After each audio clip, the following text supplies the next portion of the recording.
Vamos estudar a palavra de Deus, gente. Hoje a gente vai começar uma série falando da igreja do fim, de você, né, de alguns detalhes importantes que você e eu precisamos tomar, né, ter atenção.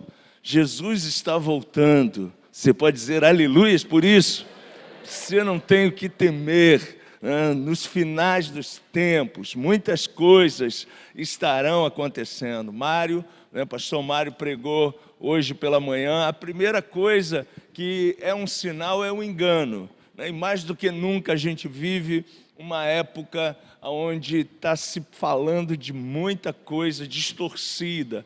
Muitos falsos profetas têm surgido, muita heresia tem sido divulgada em nome de Cristo. Então, o apóstolo Paulo falando ao seu filho na fé, em Timóteo, no capítulo 4, né, você começa a enxergar, né, esse engano. Nos últimos dias, diz lá a palavra do Senhor, aparecerão falsos mestres e enganarão a muitos. Louvado seja o nome do Senhor, que você e eu estamos firmados na verdade. E se você puder, ouça essa palavra que foi ministrada pelo pastor Mário, né, falando desse engano, falando da verdade. A verdade é Jesus, você pode dizer aleluias por isso, né? Então nós, né, precisamos estar atentos. E a mensagem que Deus tem colocado no nosso coração para falar da igreja do fim, né, está registrada no livro de Apocalipse. Você pode abrir a sua Bíblia no capítulo 2. A gente começa vendo, através da revelação do Espírito Santo, ao apóstolo João, segundo a tradição bíblica, o último apóstolo que permaneceu vivo. João morreu de velhice, segundo alguns historiadores, com mais de 70 anos, e João, ele estava na ilha de Pátimos, estava ali naquele lugar, sendo penalizado por ser cristão.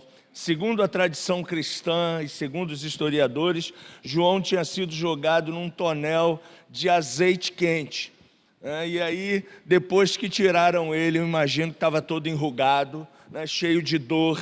Essa semana eu encostei na boca do fogão lá de casa, cheguei só pertinho e queimou meu dedo. Imagine você, João foi jogado num tonel de azeite quente, e aí os caras pensaram que ele estava morto, jogaram ele na ilha de Pátimos, era um lugar de prisão, e deixaram ele lá.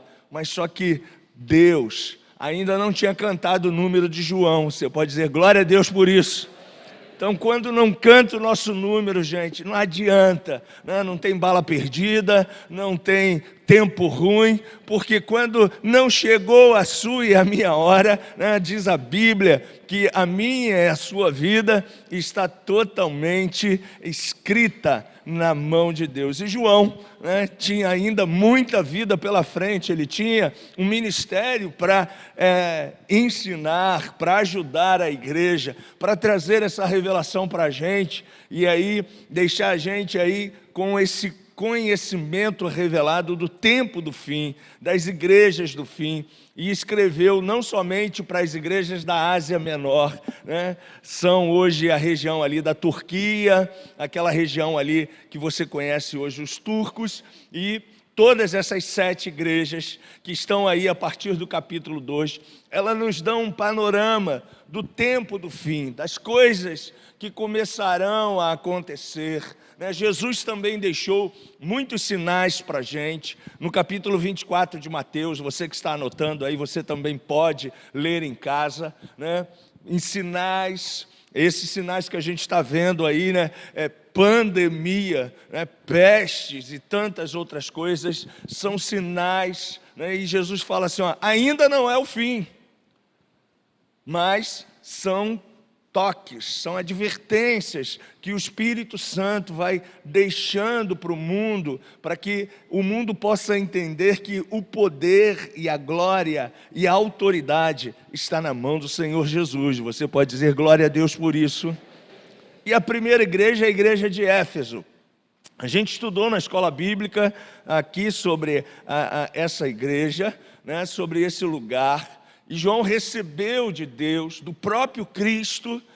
Se você for ler o capítulo 1 de Apocalipse, o capítulo 1 vai dizer que João recebe a revelação do próprio Senhor Jesus, o Senhor Jesus glorificado, o Senhor Jesus ressurreto, o Senhor Jesus que está à destra de Deus intercedendo por você e por mim todos os dias, está hoje como sumo sacerdote.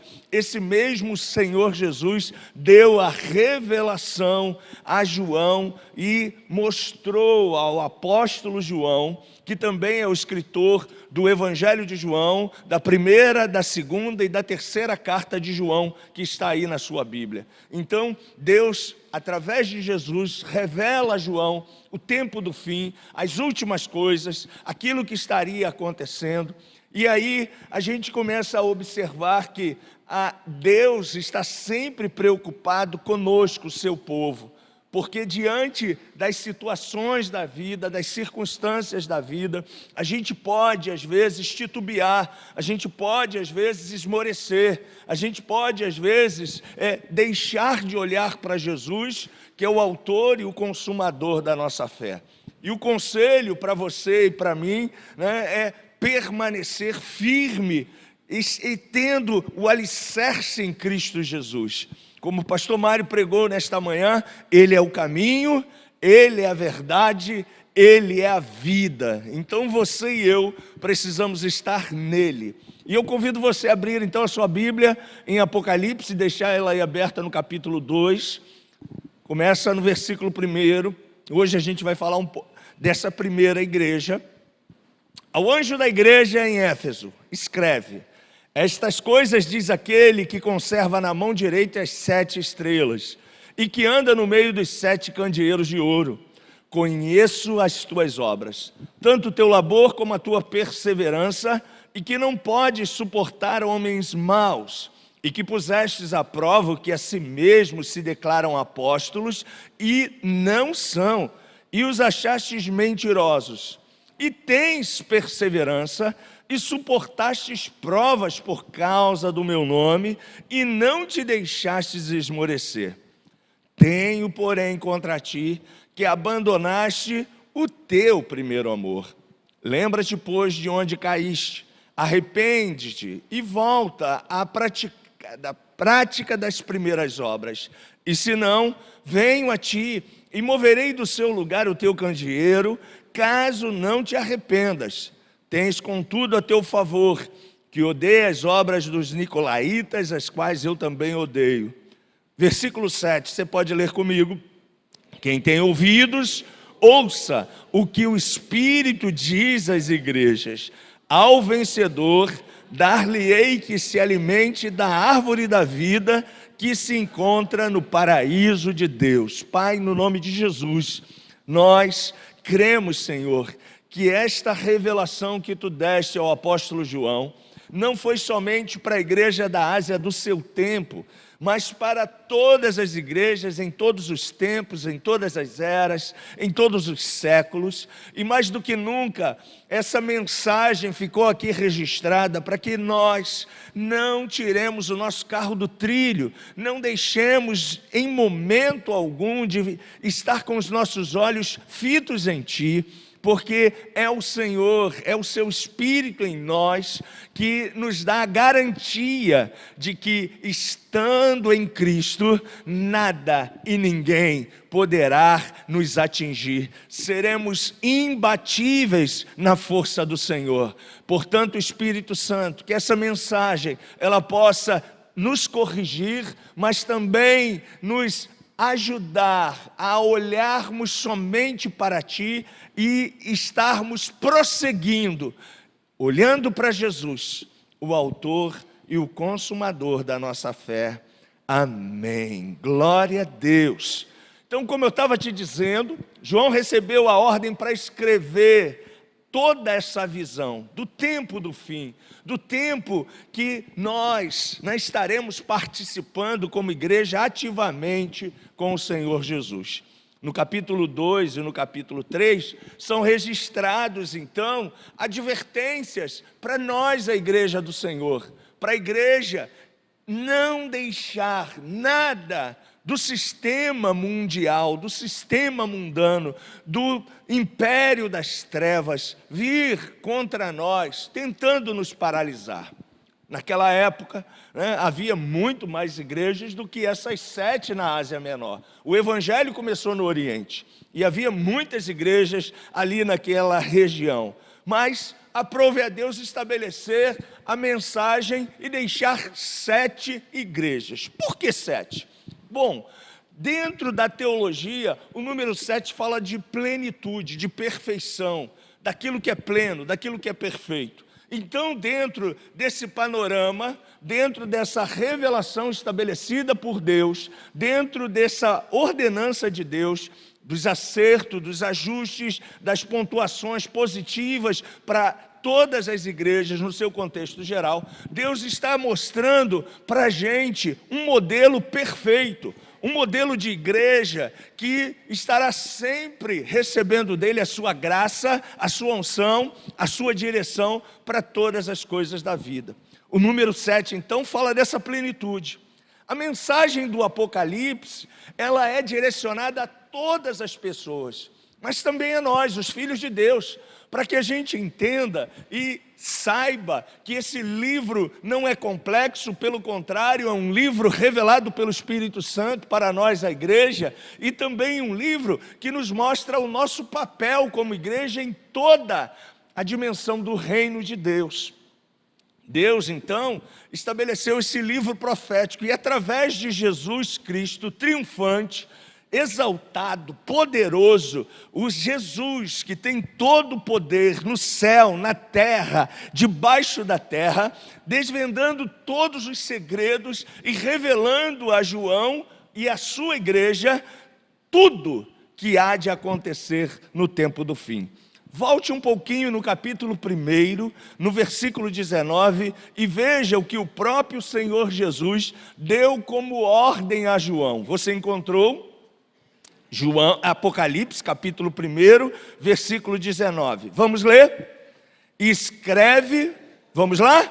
Escreve, pois, as coisas que viste e as que são, e as que hão de acontecer depois dessas coisas. Jesus glorificado está dando uma ordenança a João para escrever, para desvendar, para elucidar toda a visão panorâmica de toda a plenitude daquilo que estava para acontecer nos últimos dias, no tempo do fim. O livro de Apocalipse, então, relata todo o processo da consumação redentora da humanidade. Relata o teu destino eterno com Cristo, como igreja vitoriosa, igreja cheia da presença de Deus, igreja que estará reinando em glória para sempre e eternamente com o Senhor, igreja que não terá o seu fim, mas estará com Cristo para sempre. Você pode dar aleluias por isso? Glória a Deus! O Apocalipse relata então todo esse processo.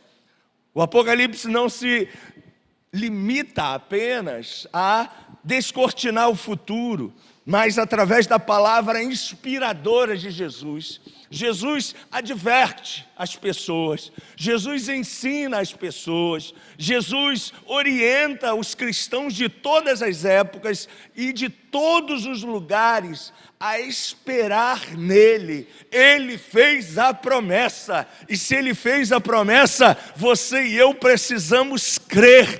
Maranata, ele há de voltar, ele há de voltar, ele fez a promessa, ele há de aparecer entre nuvens como Senhor glorificado, e nós, como sua noiva, como sua igreja, estaremos com ele para sempre, através da unção e da adoração do Espírito Santo. Aleluia!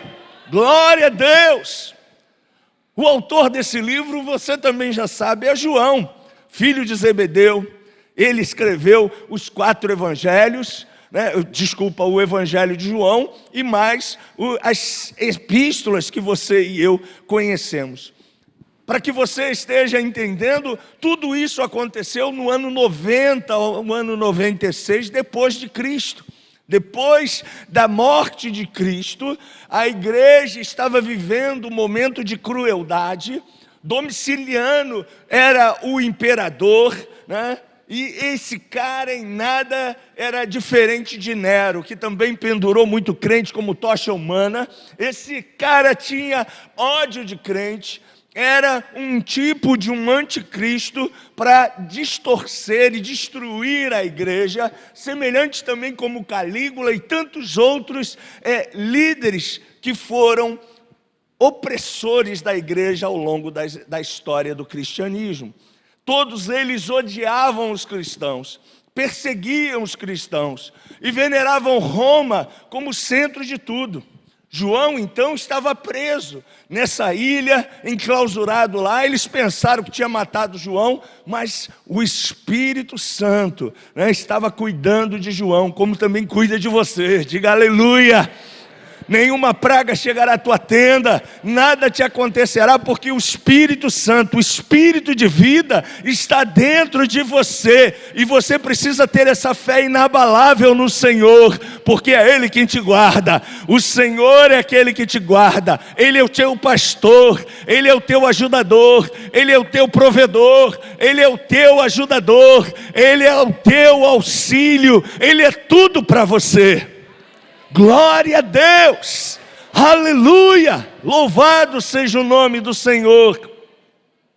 E lá está João, recebendo essa revelação de Jesus, e Jesus começa a mostrar para ele, né? Volte novamente ao capítulo 1, para que você veja que é o próprio Jesus glorificado falando com João no versículo 1. Hoje a gente de vez em quando vai folhear a Bíblia, e é muito importante você tê-la nas suas mãos. Leia comigo o versículo 1 do capítulo 1.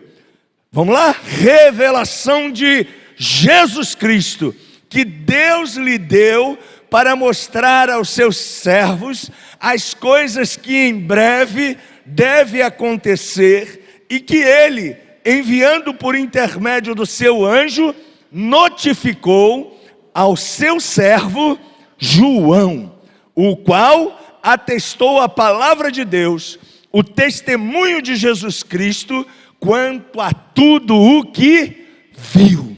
O que João nos deixou revelado aqui, ele visualizou e recebeu do Senhor e transmitiu, redigiu, escreveu, para que você e eu estejamos seguros, estejamos tranquilos, que o Senhor é aquele que está conosco. Agora, como o Senhor nos ama de uma forma tremenda, com amor incondicional, Ele não quer que ninguém se perca.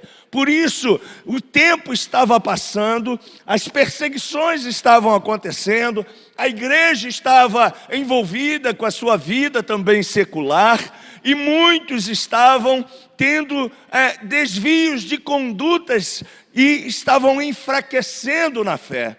Então a advertência de Jesus para o líder e para esta igreja, né, a igreja de Éfeso, é um detalhe, mas um detalhe muito importante. Você sabe que Paulo ficou nessa igreja 3 anos, então essa igreja, ela recebeu muita instrução, está lá na carta aos Efésios. Você sabe também que depois de Paulo, homens de Deus foram os pastores dessa igreja. O Timóteo, aquele de 1 Timóteo, de 2 Timóteo, foi um dos pastores também dessa igreja. Homem treinado pelo apóstolo Paulo, mentoreado pelo apóstolo Paulo. Então essa igreja tinha tudo para bombar, tinha tudo para dar certo, tinha tudo para ser uma igreja abençoadora nesse tempo. Era uma cidade cosmopolita, semelhante ao Rio de Janeiro. Tudo se convergia em Éfeso, as coisas aconteciam.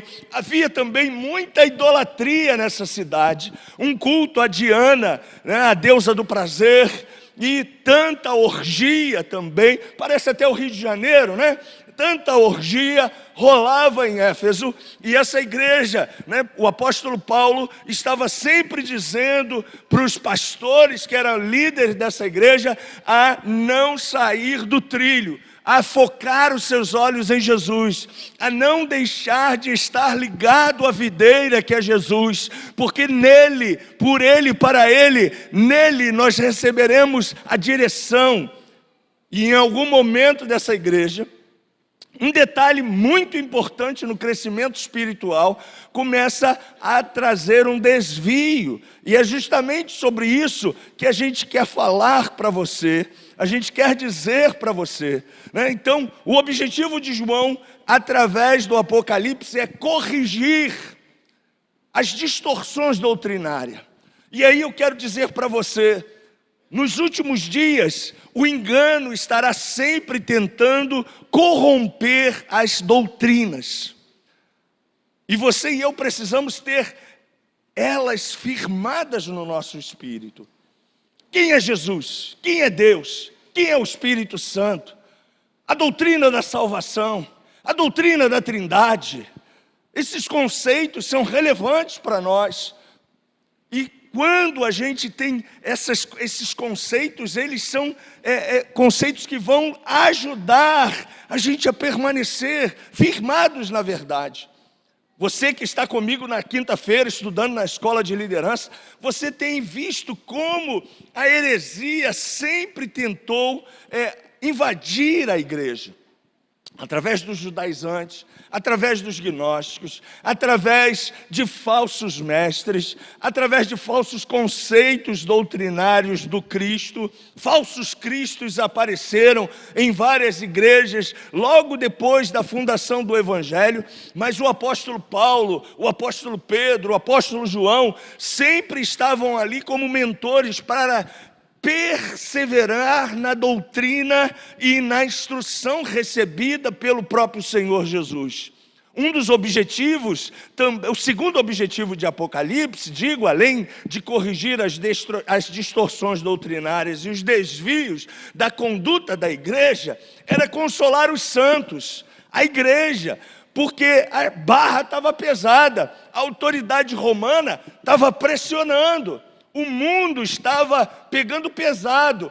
E o apóstolo João, então, traz ao coração da igreja que eles deveriam permanecer firmados no Senhor, olhando para Jesus, o autor e o consumador da sua fé. Igreja do nosso Senhor Jesus, olhe para Jesus. Porque você olhando para Jesus, nada e ninguém vai conseguir paralisar você, nada e ninguém vai conseguir frustrar os projetos e os sonhos que Deus tem com você. Aleluia! E o terceiro motivo de João escrever para essas igrejas, né, foi mostrar aos santos o que haveria de acontecer. E o quarto, alertar quanto à brevidade e à urgência da volta de Jesus. Nós não podemos esquecer, nossa pátria é o céu. Você pode erguer as suas mãos e dizer aí, minha pátria é o céu. E nós como igreja do século 21 não podemos perder isso da nossa mente. Nós somos a noiva, estamos esperando o noivo. Mateus capítulo 25 tem lá uma parábola, a parábola das 10 virgens. E essa parábola, ela é uma analogia do casamento da igreja com o Senhor Jesus. Nós temos um Senhor, nós temos um lugar para estar. A nossa pátria não é aqui. Temporariamente estamos aqui, mas a nossa pátria é o céu. E nós não podemos perder isso de vista. Pastor, mas eu estou aqui na terra, eu quero prosperidade, eu quero um bom emprego, eu quero uma boa casa, eu quero me casar, eu quero... Beleza, tudo isso é prosperidade e o Senhor vai te conceder. Mas você não pode pensar apenas que a sua vida com Cristo acaba por aí quando você vai descansar com o Senhor. Pelo contrário, aí é que ela começa. Você é eterno. Erga suas mãos e declare, eu sou eterno. E na eternidade, nós como igreja, temos todo esse papel relevante com Jesus. o Cristo glorificado. E como igreja, então, a gente precisa estar aliançada com Ele, unida a Ele, sabendo que Ele é o caminho, Ele é a verdade, Ele é a vida. Você pode dizer graças a Deus por isso. Bom, gente, vamos tratar então do que aconteceu nessa igreja de Éfeso, para que a gente possa aprender e, com os erros dos outros, não errar como eles erraram. E no capítulo que você leu, do capítulo 2 até o versículo 7, a gente vai aí descortinar e aprender com o Espírito Santo algumas coisas. Escreve ao anjo da igreja que está em Éfeso, e aí ele continua dizendo, arrependa-te, bababá. E o que nós aprendemos com essa igreja é que o amor dessa igreja foi afetado. O amor, você pode falar isso comigo? O amor da igreja de Éfeso foi afetado e eles começaram a perder essa essência na sua vida. Começaram a perder a dedicação e o amor por Deus, o amor pelo próximo, o amor pela igreja, o amor pelo que consola, o amor que acompanha, o amor que é o fruto do Espírito, o amor que conforta. E essa igreja estava começando a entrar no automático, na programação automática, e perdendo o seu verdadeiro objetivo, que era ser a revelação plena do amor de Deus. E aí, o Senhor Jesus olha para essa igreja e vê nela algumas coisas boas, legal. Mas quando ele vê a falta do amor nessa igreja, isso traz uma necessidade de advertência. Porque quando falta o amor, falta tudo, gente. Quando falta o amor na nossa vida, a gente começa a fazer as coisas na programação. A gente começa a fazer as coisas forçado. A gente começa a fazer as coisas por obrigação. Por isso que no teu casamento tem que ter amor. Você pode dizer aleluias por isso. Porque senão o casamento começa a ficar monótono. É só obrigação, não tem amor. O seu relacionamento com a sua filha precisa ter amor. Você pode dizer a glória a Deus por isso. Porque senão também vai dar ruim. O amor é a essência, gente, de uma igreja saudável. E essa igreja, embora tendo uma doutrina legal, um pastor como Paulo, um pastor como Timóteo, em algum momento da sua caminhada, eles começaram a fazer as coisas por programação. Tem que fazer o louvor, tem que fazer o culto, tem que fazer a gravação do culto, tem que atender os irmãos carentes, tem que fazer isso. Mas era aquela coisa assim, sem amor. Sabe quando você faz a comida com sazon e sem sazon? Sabe, dona de casa? Tem gente que faz a comida e você fala assim, gente, que tempero, que coisa. Essa é minha mulher, Vou falar dela, Eu gosto de falar dela.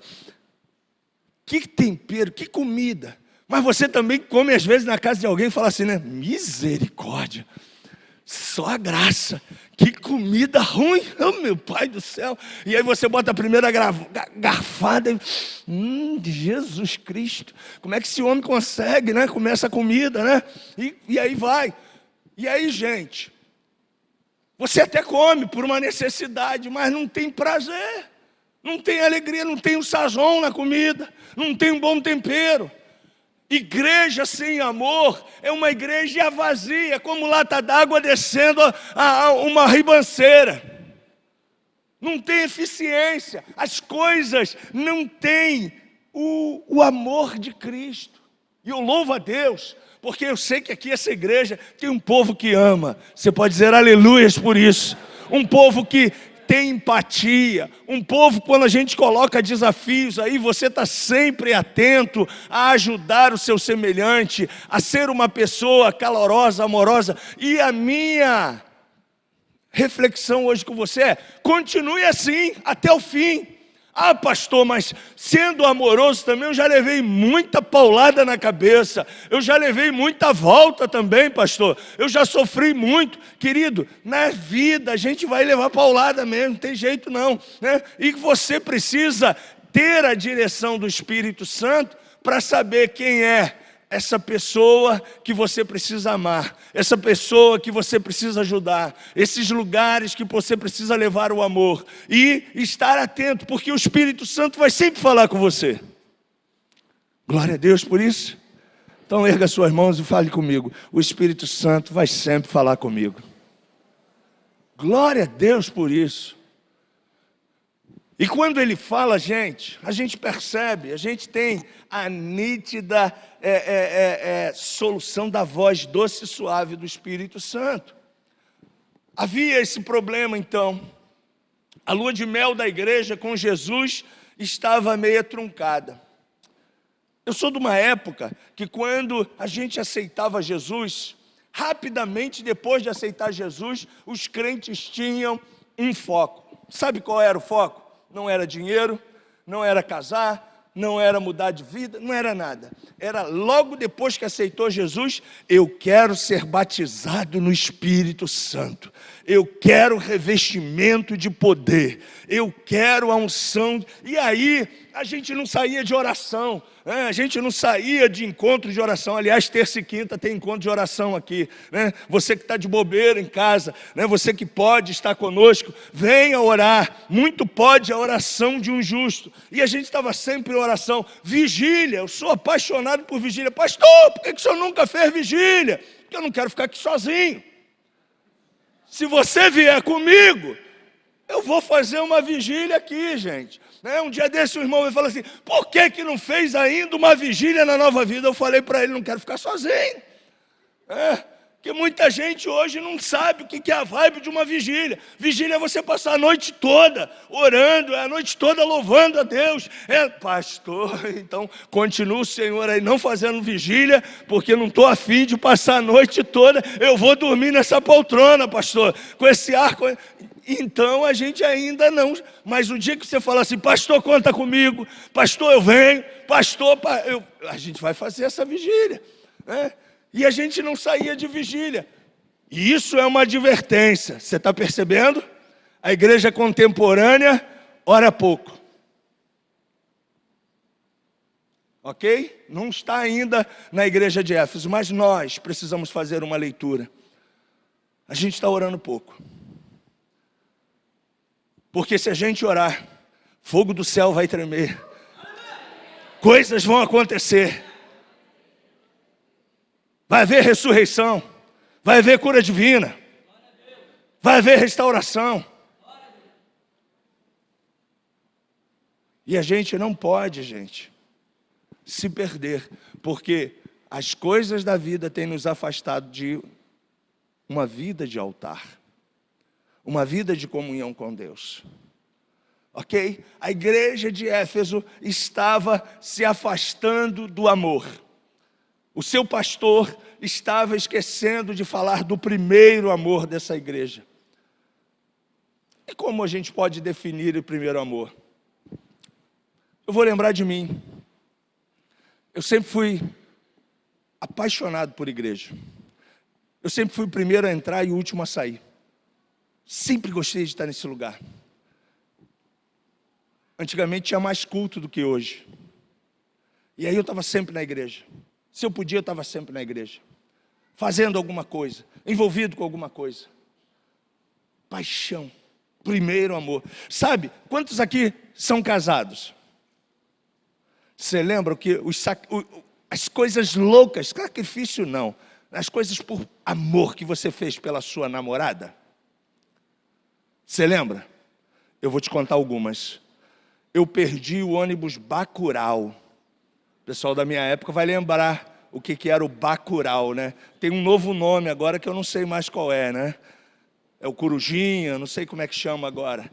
Mas eu perdi o Bacurau. Eu fiquei tão encantado, ela falando de amor para mim, fazendo carinho no meu rosto. Eu aqui em Bangu, morava na Tijuca, gente. E aí o primeiro amor, eu falava assim, gente, uma semana vou ficar sem ver você, né? Mentira, porque na terça-feira a gente já ia de novo se encontrar no seminário. E aí ela fazendo carinho, era o último ônibus. Eu só esperava o carinho até o último ônibus. Só que dessa vez o carinho foi tanto, né, que eu esqueci do último ônibus. Pronto. Perdi o Bacurau. E aí, 1 hora no ponto.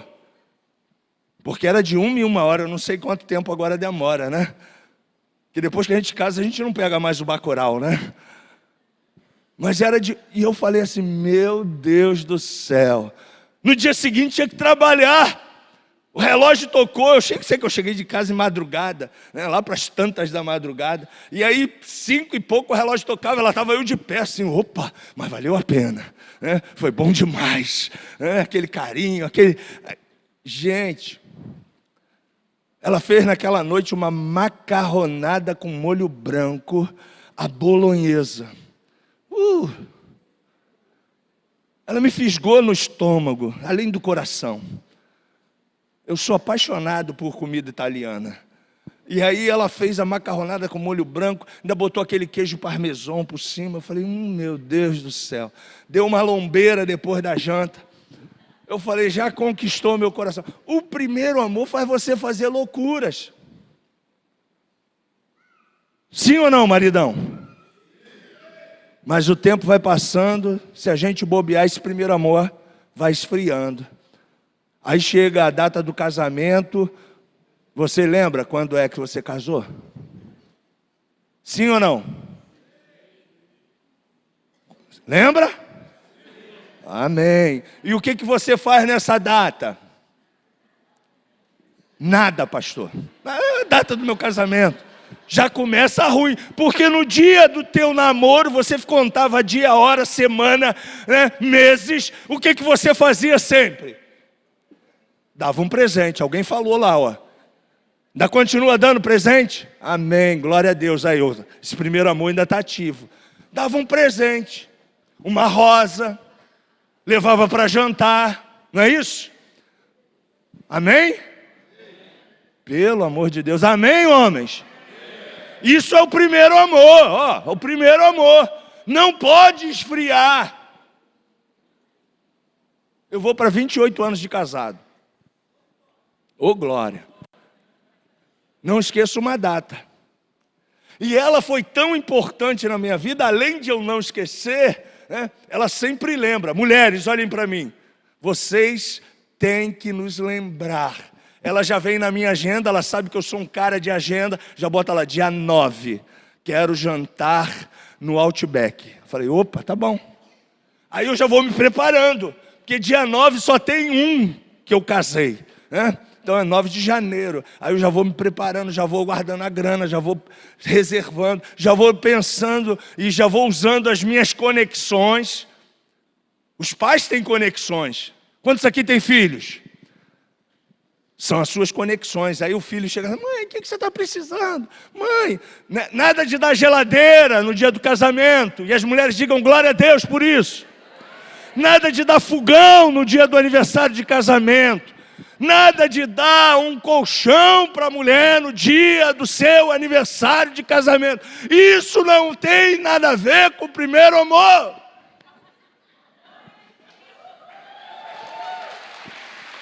Isso é coisa que você precisa comprar para a tua casa, maridão. É mais ou menos isso para você entender como estava a igreja de Éfeso.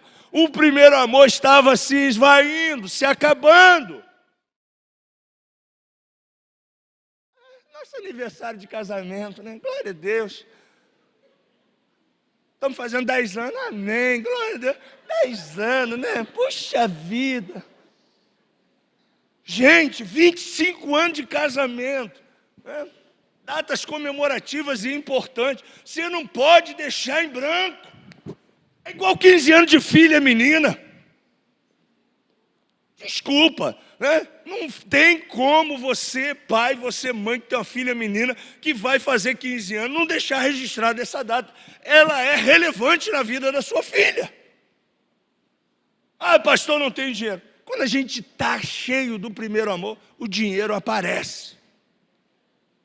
Aparece ou não aparece? A gente faz de tudo. A gente faz loucuras do primeiro amor. Mas não loucuras insanas, não, gente. Eu lembro que eu fiz cada doideira. Eu morava na Tijuca, ela morava em Bangu. Não tínhamos essa conexão toda de transporte que a gente tem hoje. Não tínhamos o telefone como a gente tem hoje. Você lembra como é que era o telefone? O orelhão ainda tinha, às vezes, um dito cujo, um carcará, preso no orelhão com uma linha naquela ficha e ficava toda hora assim. E você doido para ligar para sua amada e o sem vergonha estava lá, né? O telefone caía, ele puxava de novo. O telefone caía, aí você olhava para o cara, às vezes o cara era um armário. Você falava, melhor não mexer não. Educação zero. Quantos orelhões tinham aqui em Bangu? Hoje nem aparece mais orelhões, né? Mas naquela época, tinha um aqui, outro 10 quilômetros quase de distância. E quando você achava um funcionando, era uma bênção, porque muita gente quebrava. Parece uma loucura, né? Hoje você tem um smartphone na mão, você dá para o seu filho. Mas, gente, o primeiro amor faz você fazer essas coisas. E a igreja de Éfeso estava fazendo as coisas no automático, sem prazer, sem alegria, sem paixão. E quando o Senhor começa a chamar a atenção, ele diz assim, olha, volte ao primeiro amor. Você lembra as loucuras que você fazia por Jesus no primeiro ano que você aceitou a Jesus? Ah, pastor, eu tocava, eu cantava na juventude, eu cantava no coral, eu estava sempre à disposição para fazer, para acontecer. Mas aí o tempo vai passando, as coisas vão acontecendo, tristezas vão rolando no nosso coração, frustrações. E se a gente não tiver em Cristo, gente, o primeiro amor vai acabando, vai esfriando. E assim também é na vida secular, no relacionamento conjugal. Você não pode esquecer, o amor, ele precisa ser regado por você, por mim. Porque senão vira as coisas no automático. E aí começa aquela coisa assim, né? Não tem que botar filho na escola, tem que comprar isso, tem. E aí fica uma cobrança de marido, mulher, cobrança dentro da igreja, e as coisas não fluem. Por quê? Porque não tem amor. Amor é o tempero.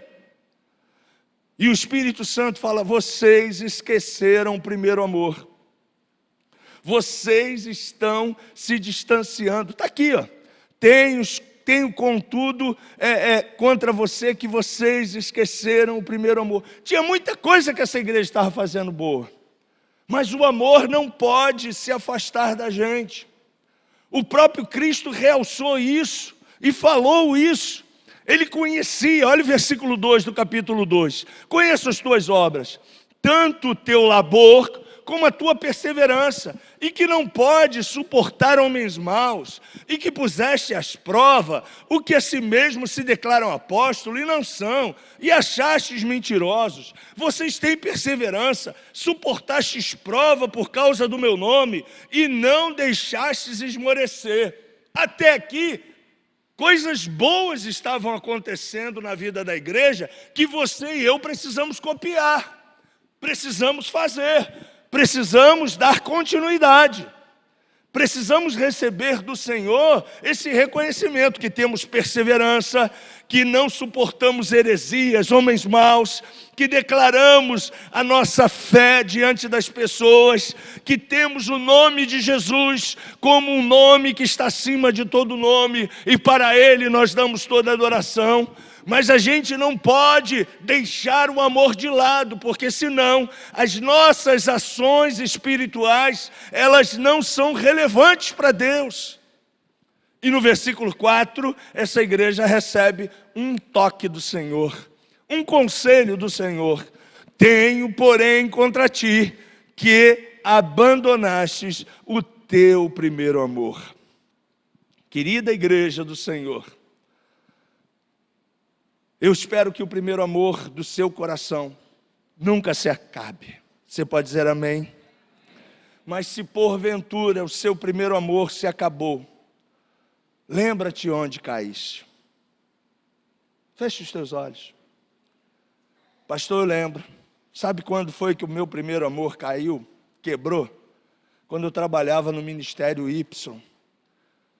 Eu me doei tanto, eu fiz tanto, eu jogava nas 11, eu era do grupo de evangelismo, era do grupo da faxina, mas aí alguém me machucou de uma forma tão forte que eu fiquei machucada e não tenho mais esse primeiro amor. Pastor, eu sei onde o primeiro amor meu se esvaiu. Eu era casada, sabe, com um crente. Só que aí do nada, ele apareceu e disse assim para mim, ó, quero divórcio.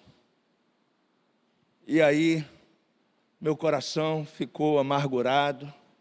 Eu até hoje trago no meu coração marcas desse divórcio. E eu não consigo continuar a minha caminhada. Pastor, o meu caso foi diferente. Eu era um líder na igreja, no ministério que eu trabalhei. Me doei pra caramba naquele lugar. Não tinha tempo ruim para mim. Porém, a facada que me deram nas costas foi tremenda. E eu fiquei arrasado. Eu estou aqui hoje, escondido. O senhor nem me conhece. Eu sou um anônimo aqui. Mas eu quero dizer para você que Deus te conhece. Deus sabe dos teus valores. Deus sabe do teu chamado. Deus sabe porque você está aqui nessa igreja. E se você está aqui, você faz parte desse corpo. E esse corpo precisa de você. E Deus te trouxe aqui nesta noite para sarar as tuas feridas. E dizer para você: lembra-te onde tu caíste. E te arrependas.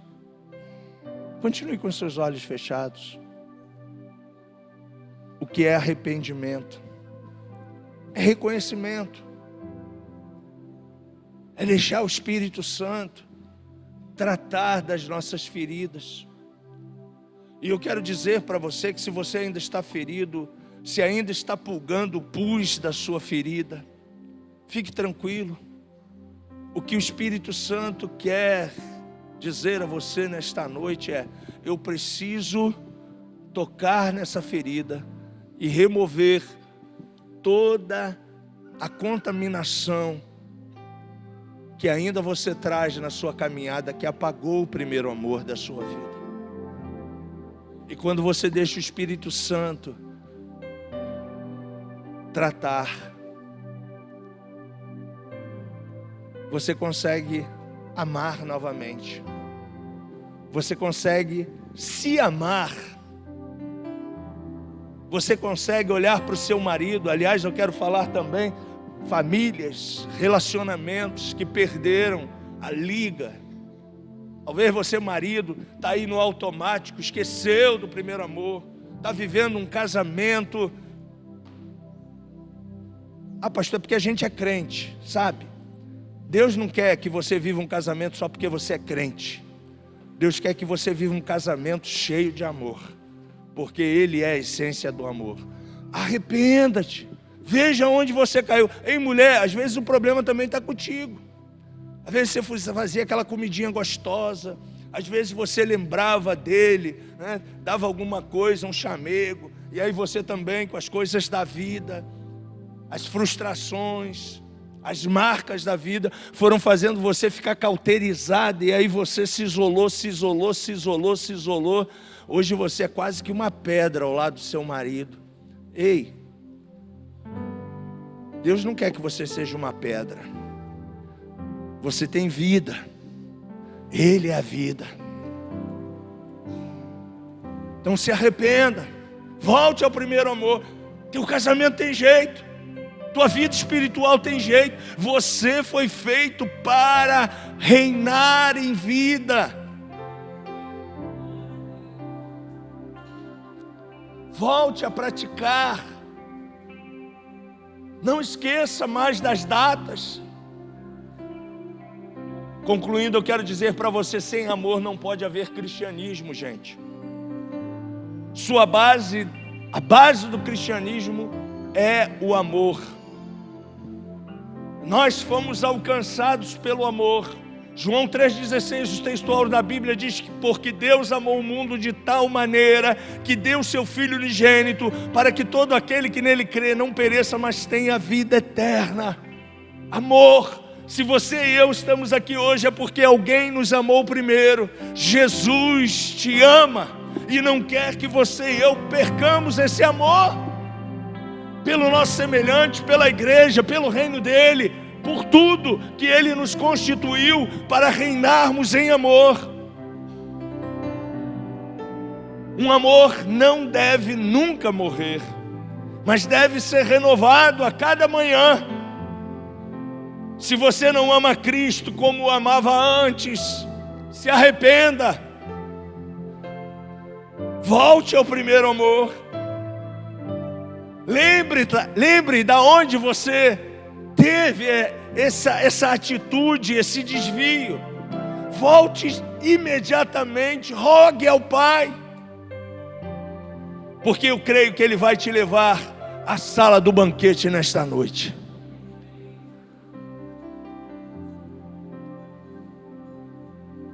Ao vencedor,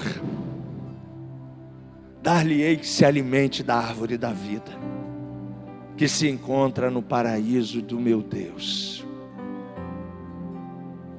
Coloque a mão no seu coração, eu quero orar por você.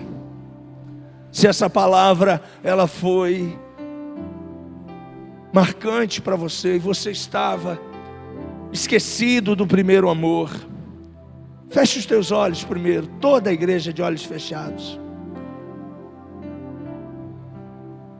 Mas se essa palavra tem marcado você, e você tem visto que algumas coisas você está fazendo já no automático, sem amor, sem prazer, erga suas mãos e fale para Deus: Deus, me perdoa. Deus, eu não quero fazer nada no automático para você. Deus, eu quero voltar e ser como eu era antes.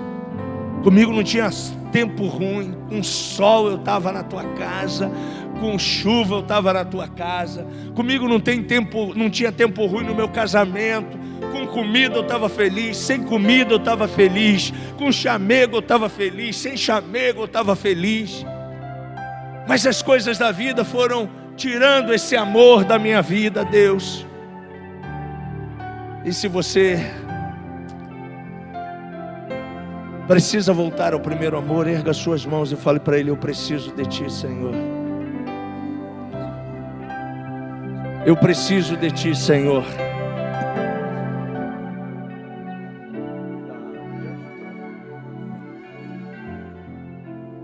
E diga para Ele: eu preciso de Ti, Senhor.